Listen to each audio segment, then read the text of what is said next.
Good afternoon. Tamsin Berry almost lost her life in a car crash on Salisbury Plain. She broke all her limbs and suffered a traumatic head injury, but she survived. And today, she's backing a groundbreaking research project collecting crash data.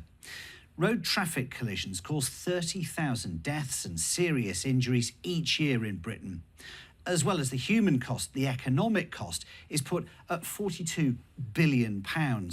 So you'd think that by now we would have researched everything there is to know about why crashes happen. Apparently not. Because what's claimed to be a world first is happening right here in the south, combining road crash data with health data to get a better understanding of road safety. Our transport correspondent Paul Clifton reports. Here's the idea: combine health records and road crash data to uncover new insights into the causes and consequences of collisions, like the crash which almost took the life of singer and musician Tamsin Berry from Cornwall. Her car collided head-on with a lorry on the A303 at Winterbourne Stoke.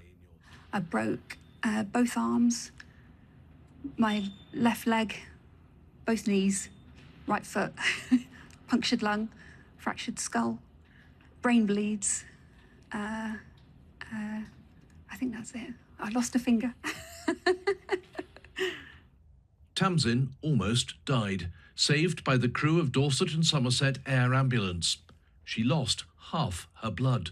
They were able to give me some blood transfusions by the roadside, which is what saved my life, yeah.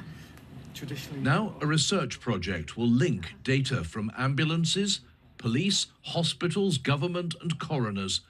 It will focus on the Thames Valley, Hampshire and Dorset. It's a groundbreaking opportunity to actually improve care for patients fundamentally, and I'm really interested in that as a clinician. But secondly, to actually stop incidents occurring in the first place. This data is able to look at in depth at data right from the seconds before a collision all the way through to when a patient is discharged from rehabilitation. And it can draw that link right from that first second all the way through to discharge. And that's not been done anywhere in the world prior to today. Honestly, I mean, if there's any way to prevent anybody else having to go through what I went through, what my family went through, then I'm behind it. This work won't directly prevent crashes like the one that will affect Tamsin for the rest of her life, but it will help to understand why they happen, and that could prevent crashes in the future. Paul Clifton, BBC South Today, Henstridge.